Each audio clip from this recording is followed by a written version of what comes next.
प्रातः एक व्यापारी अपने घर से निकला। घर से निकलते ही एक बिल्ली ने उस व्यापारी का मार्ग काट दी। व्यापारी घबरा गया।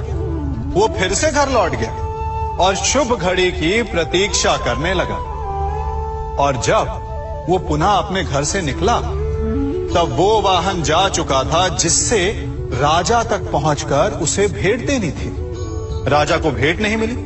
राजा क्रोधित हो गए। राजा ने उस व्यापारी का व्यापार बंद करवा दिया। इस कारण व्यापारी क्रोधित होकर घर पर अपनी पत्नी से लड़ बैठा। पत्नी अपने बच्चों समेत मैके वापस चली गई और उस व्यापारी के जीवन में यदि कुछ रह गया था तो केवल अंधकार।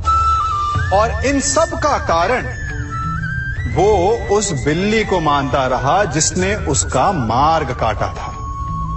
ऐसा ही एक दूसरा व्यापारी राजा को भेंट देने निकला और उस व्यापारी का मार्ग भी एक बिल्ली ने काट दिया। वो व्यापारी तनिक घबराया, परंतु उसने आगे बढ़ना अधिक उचित समझा। राजा तक वो समय पर पहुंचा।